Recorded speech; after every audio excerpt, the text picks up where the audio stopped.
Hello, and welcome to Get Your Garden Growing. My name is Sandra Lawson, and I will be your host today. We have an outdoor program. You can probably hear the wind blow, but that's advantageous because we're going to be looking at the innards of a beehive. And with me is bee specialist, Anita Deeley. Anita, thank you so much for being with us today. Thanks for having me. And this is going to be wonderful. Should be very exciting. It should be. So what we're going to talk about is, first of all, what are the factors that affect bee health? There's a number of things that affect bee health. Pesticides is one of them. All pesticides or synthetics? Certain pesticides that are toxic to bees. There's a wide range of them. Mm-hmm. Even some ones labeled as organic can actually be toxic to bees. Okay. So you really have to read the label to know for sure. And the label will tell us that it Is bee toxic. Bee yeah. toxic, okay. Yep. Is there a symbol for that? I think they're coming out with one. I'm not quite sure if it's been released yet or Okay. not. I know they're making a bunch of changes at the EPA Yes. right now. So I don't know. I can't answer for Okay, sure. that's all right. So pesticides, Yep. fertilizers, what else affect bee health? There's a mite that attacks bees called a varroa mite. It's sort of like a tick, and it carries with it a number of viruses. So when it bites the bees, it makes the bee sick with viruses. So that's one of the biggest things that's affecting bees. Is that something that one bee could then take into the hive and transmit to other bees? Yes. Yep. So we could have a very sick hive because of... Varroa mite. Yeah, that's the number one problem with beekeeping is varroa mite. And then also there's lack of forage. They don't have enough good, clean forage, pesticide-free forage for them. That's another thing. And that's due to habitat loss, right? Yes. Okay. Yeah. So if we can get one neighbor to plant native plants that bees love, and then the next neighbor next door, and just down the street and across the street and down the byway, we could help to reestablish that pathway for bees. And it would be beautiful. It would be. Okay, what else do they need that affects their health? Let's see, there's diseases that the bees can get. Just like we can get diseases, the bees can get diseases. Some of them are from bacteria, some are viruses, and that affects their immune system. So there's a number of things that attack their immune system all working together actually that is causing the problems with bees. And how would they be exposed to those organisms? The bacteria? Bacteria. Yeah, some of it lives on the comb. So, okay. So that's how they get it. Okay, So you have to think of, you don't think of a bee as like an individual little bee. The whole hive is sort of an organism, and inside the hive they have a microbiome just like we have in our gut, and it has to be completely in harmony for the hive to be healthy. Okay. Does that make sense? Yes, so when things get out of harmony, then the hive can get sick. Yeah. So a mite can actually affect one bee, and then that would spread. But the diseases that are present are within the colony, and the whole colony is affected. Yeah, so the mite actually reproduces by on the baby bees, on the bee larva. So a bee is sort of like, you think of how a caterpillar turns into a butterfly. Right. A bee is the same thing, only it all happens inside the hive and the honeycomb, which I'll show you in a little bit. So the queen lays an egg, in the hive, and then it turns into a little larva, and then they form a cocoon, it gets capped over, and then the adult bee hatches out. Well, what happens is the mite that's carried on from an adult bee goes to reproduce inside on the bee larva right before it's capped over, and one mite goes in, and then 3 or 4 mites come out because it lays eggs and they hatch, and so that's how it reproduces. So it's actually affecting the baby bees, so then the baby bees are hatching out unhealthy, and sometimes they die right away, sometimes they're just immunocompromised, and then it causes a whole cascade of effects to happen to the colony. Okay. So those are the criteria for what affects their health. What are the needs that bees have? They need a good location. So each bee can only collect 1/12 of a teaspoon of honey, so they need to make sure that they have a good location with enough plants for them to live in. For them to get the honey that they need. They need about 100 pounds of honey to overwinter here, so you can think about what that requires. Okay. And they forage for about 3 miles.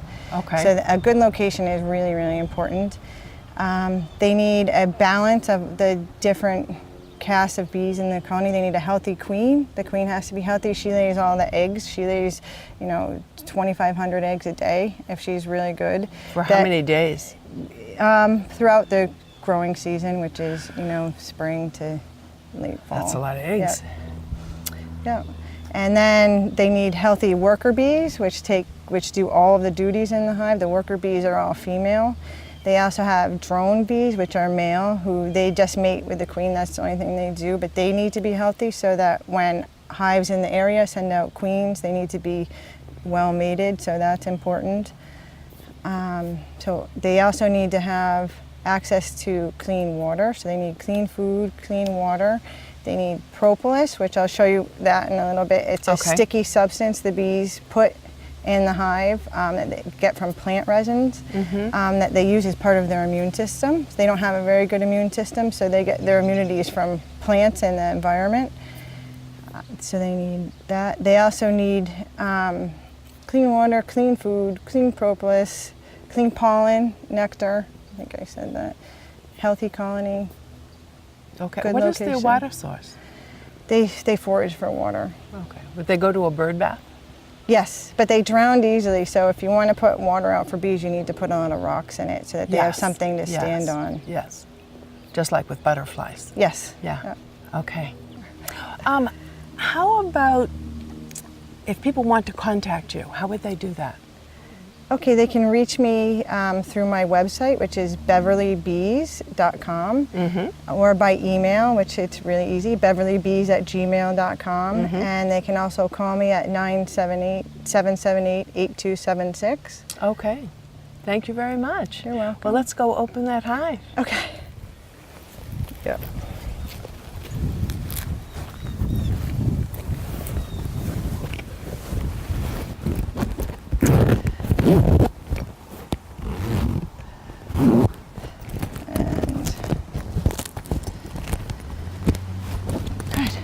You're all set. The bees glue all the pieces of their hive together with this sticky stuff right here. Right here, that's the propolis that I talked about. Okay. So that's actually part of their immune system. So it's actually antimicrobial, antibacterial, antiviral. And anything that's bigger than a bee space, which is about the size of one bee, they will fill up with this substance. Okay. So they coat the inside of their hive. What's on the back side? This is wax, just beeswax. And it's there for... So yeah, so anything smaller than a bee space, they fill up with this. Anything bigger than a bee space, they fill with wax. I think I said it backwards. Okay. Yep. All right, so this top box is honey. So if you want to peek in, let me see, I'll pull a frame and show you. So I don't know if you can see here, but there's some liquid in here. So this is the nectar from the flowers. So each bee collects nectar and then they bring it back to the hive and they put it in these cells like that. It looks like liquid. And then they actually dehydrate it after the cell is filled, and then they put a wax capping on it, which I'll show you. It's actually really good for people to eat. And in what way do they use it or consume it? There's a tincture you can get. They put it in lip balms. You can also get pills, take propolis pills. And what will that do for your health? It helps your immune system. So here you can see more of the uncapped honey, and on this side actually you can see they're starting to cap it. So this is the capped honey right here, and once the whole frame is like this, which I can show you the next frame if you want, then we can take the honey and extract it because we know it's ready after they cap it. And once it's capped, the honey will never go bad, actually. Okay. So you're ready to harvest the honey. What do you do with the bees that are on it?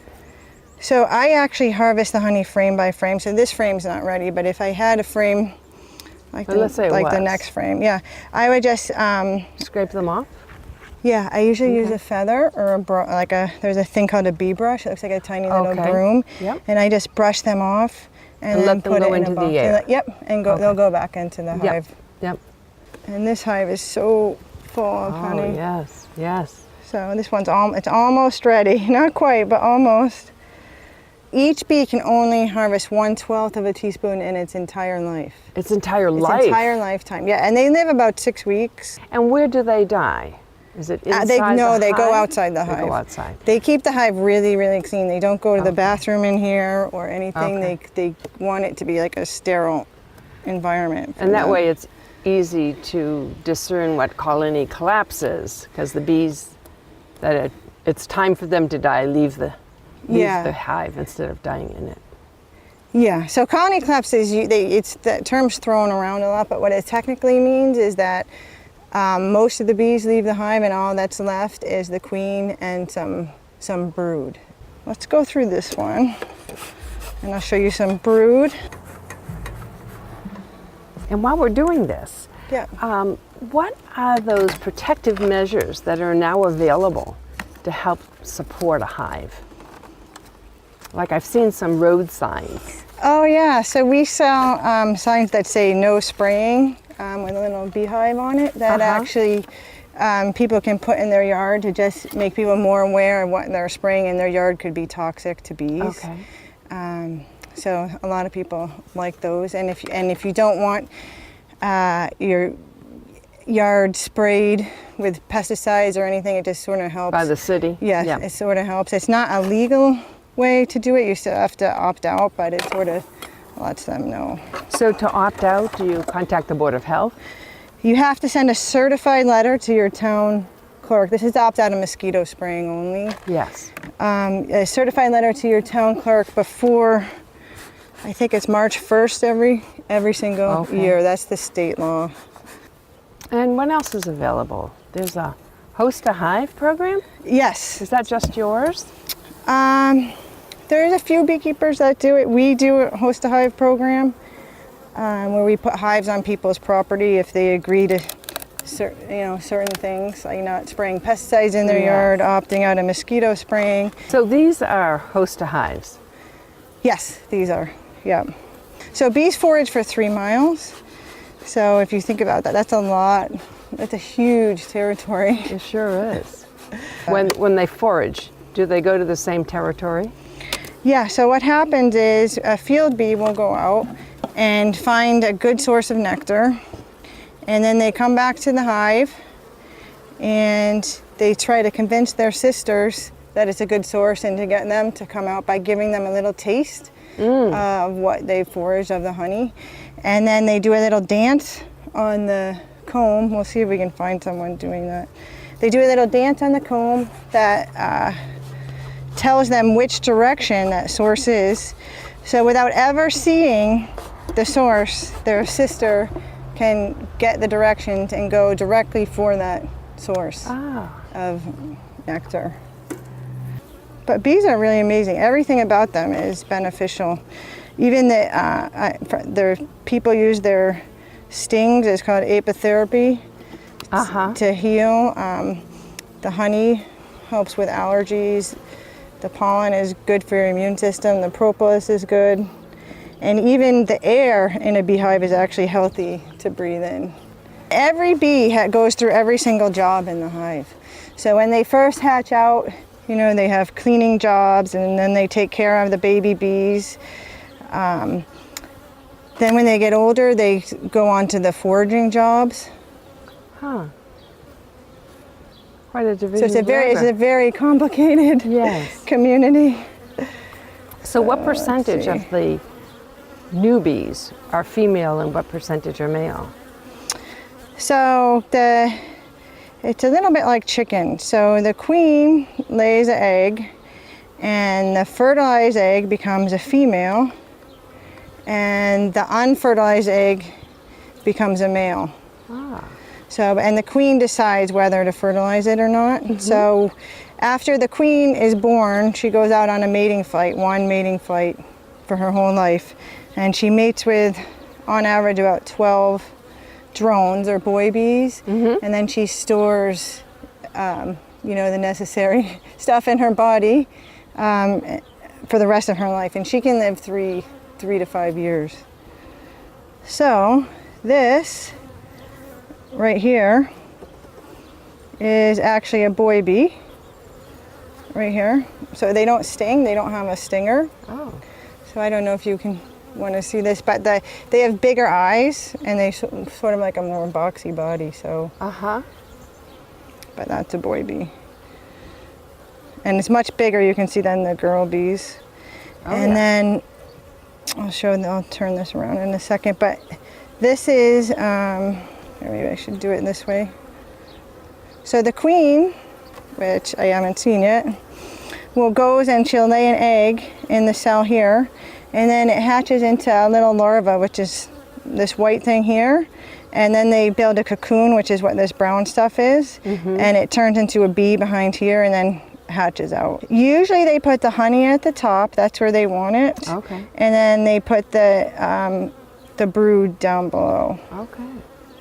So this one has eggs all in it, you can see. Here it has eggs and then brood. And is it a different material that they use to cap the cell for honey than it is for the brood? Yeah, the brood has a cocoon in it, just like there's some propolis in there, but it is a different material. And the honey's capped with beeswax. Okay. So what happens, well, what do you do when you're stung by a bee? So if you get stung by a honeybee, she dies. So she really doesn't want to sting you unless she feels threatened. But if you do get stung by a honeybee, they leave a stinger behind. So that's one way you can tell if it's a honeybee or another type of wasp or bee. And you want to get the stinger out as soon as possible because it leaves a venom sac in there that can keep pumping venom into your body for about 2 minutes. So the sooner you take that stinger out, if you just take your fingernail and flick it like that, the sooner you get it out, the less it will hurt or swell. Yeah. And when it's collected, how do you remove the honey from the... Yeah, so we take a little tool called an uncapper, and we use that. It sort of looks like a fork, a large fork, and we pull the wax cappings off with that uncapper, and then we actually hand spin all our honey. So we have an extractor, we stick it in the extractor and then hand spin it, and then it flies, you know, through gravitational force, it flies to the side of the extractor and then goes down. And then we have sort of like a colander for spaghetti that we filter out, like any wax that gets in there, we filter that out, but we don't filter our honey at all, just wax, or if there happens to be a bee that gets in there, and then that goes into a bucket, and then we put it right into the bottles from there. We also use the wax, so once the bees are done with these frames and they don't need them anymore, we melt them down in a solar wax melter, and then we get blocks of beeswax from there, which I make candles and things that I sell at the Beverly Farmers Market, candles and beeswax lip balm and cosmetics. And at the Beverly Farmers Market, do you have a sign so people can find you? Yes, yep. It says Beverly Bees. Yes, it does. It says Beverly Bees. So if you want to get honey from Beverly, come visit us. Or if you have any bee-related questions. My smoker's out of fuel. I got to add more fuel to get the bees to move. Do the bees have a preference of what you use for? I don't know if that's ever been studied. I have a preference because some stuff doesn't smell good, but I like pine needles or sumac. And the sumac, the red heads on it? Yeah, it smells really nice. It's really floral. So right now I'm just feeling... You're anesthetizing me with the smoke. Yeah, I'm sorry. I'm just feeling the smoke because I just relit the smoker to make sure it's not hot, because if it's too hot you can burn the bees. So that's what I'm doing right now. And then you'll see, because now we have a lot of smoke, they'll move right out of the way. And I'm just smoking them right now to get them to move out of the way so I don't squish them when I put the hive together. So in the spring, usually in June, it's usually around May and June here, strong overwintered colony where it's really hard for the bees to survive the winter here. They need 100 pounds of honey to survive the winter.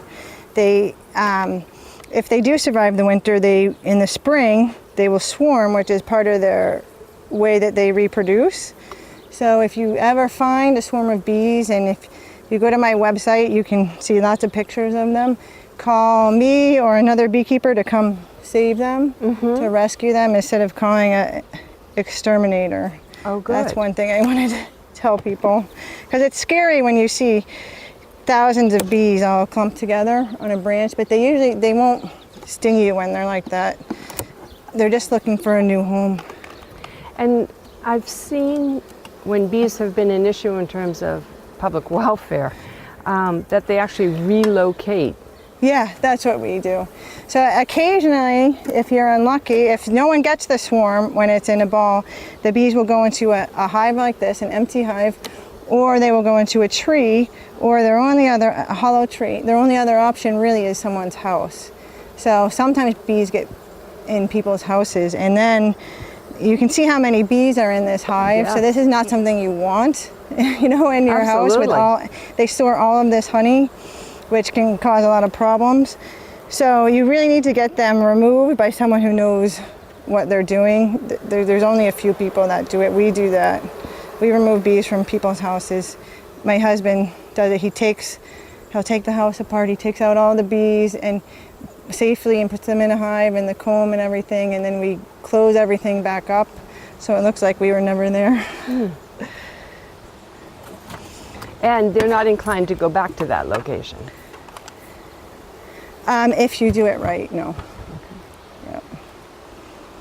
So honeybees, the reason that they store all of the honey is they need to use it to get through the winter, because the whole hive can't function just one individual bee. They function together as the whole hive. So actually the whole hive together will overwinter in a colony. They don't die out every year like wasp nests. Well, they'll die out every year. They only need the queen to reproduce. And same with bumblebees. But with honeybees, they need to carry all of these bees through the winter. So that's why they hoard all of this honey, because what they do is they form a ball in their hive, and then they vibrate their bodies to bring it up to 95 degrees so that they can raise brood when they need to throughout the winter. And to do that, they have to eat a lot of honey. So to get through a winter here, they need about 100 pounds. So you said that the average bee is, I don't know if that's drone or worker bee, lives 6 weeks. Yep. So do they, I know hibernate isn't the right word, but yeah, so what in the happens winter, to them so they have last different the winter? bees. They have different bees. So there's summer bees and winter bees. So the winter bees can actually live like 3 to 4 months. But they do have to raise brood, because our winters are so long here. Yes. They do have to raise brood in the winter, so they shut down raising brood. Usually, it depends on the weather, okay? But usually in November or December, and then they'll start up again in late January or February, just with little tiny patches. And then as it gets warmer, it gets bigger and bigger. Okay, and is there physiological difference between the winter bee and the summer bee? The winter bee, it could be more, furrier, but okay, I don't know if. But there are some differences that allow it to survive. Yes. And also that length of time. Yes. Yep. And nutrition and what it eats and stuff, and the fact that it doesn't leave the hive, because that's when they get really sick. I mean, besides for the varroa, and as long as they don't have a lot of varroa, which is that tick I told you about, and the bacteria in the hive is balanced correctly for them in a healthy manner, they get everything when they leave the hive. That's where they pick up everything. So all of the honeybee diseases and pests that they get, not all of them, but a lot of them, they can pick up on a flower, or by honeybees will go rob out another hive if it's dying and steal their honey, because it's easier for them to take the honey than it is for them to make the honey. Sure. So sometimes they get diseases that way. Okay. But there's other pests that can fly into the hive, but and then mice are a problem in the winter. Because they eat bees? They like the beeswax and the honey. Oh, the beeswax and honey. Now, Yeah. they'll They'll eat the bees too. These bees don't have an exit. It's on this side. Oh, Yeah. So they have an exit down here. okay. And that's why they also were have bearding there. They also have an exit up here. If I Okay. push this up, a little one. So, but this hive is, I need to add another box to this hive. It's a little crowded. So yeah, so they're bearding on the outside because they're hot. Oh, this has been I'm fascinating. actually going to add boxes to all these hives. And those little ones are split. So these two are hives that survive the winter. And then to prevent them from swarming, I split them. So I took bees and brood out, and I made a little split there. And so those are the daughter colonies of these two colonies, those little ones. So sometimes you hear about how bees keep, you know, all these bees are dying every year, but beekeepers have ways, like I did right here, to make their numbers increase. So is there a helps to queen make in up each for of those those. boxes also? Yes, yep.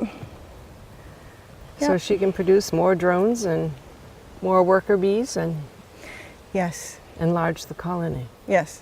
How many queens are in a hive? Usually one, but sometimes a couple. So what happens is when the queen is old and the bees decide they don't want her anymore, or if it's swarm season, or if she just disappears, the bees will actually, I don't have any to show you in my hives, but they will actually take a cell and they make it sort of like a peanut shape, and then the queen will lay an egg in there, and then they feed that. After the egg hatches, they feed that larva royal jelly its entire life, and then and the cell becomes sort of elongated like a peanut from all the royal jelly. And that's what turns, that's the only difference between a queen bee and a worker bee, is the diet. So the queen bee eats only royal jelly, and then she becomes the queen, and she can live, 3 years, where the worker bee has royal jelly at first, and then pollen and honey. Bee bread, it's called, actually. Bee bread. Yep. And then it turns into a worker bee. And the worker bees can't lay fertilized eggs. Right, because they're male. No, they're No, the female. worker They're bees are female, female. but they don't have the organs to mate with the male bee. Okay. Well, that gives the queen all their control. Yep. Yeah, she's the queen bee. That's a good day. So she only leaves the hive to mate, or if she swarms, the bees will go with her. We'll go with her. Yeah, but besides that, she just stays in the hive, and so they feed her and take care of her. A life of luxury. Yeah, groom her. Yeah. That's great. Thank you so much. You're welcome. Well, thank you so much for being with us today. I hope you've learned a lot about bees. You can always shoot me an email at growitwithsandra@gmail.com if you have any questions. You can also review the program, because it's going to be showing every Monday at 10:30, Wednesday at 4:30, and Fridays at 5:30 for the entire month. Glad to have you with us. Let us know if there's questions, and enjoy that honey. Have a good day. Bye-bye.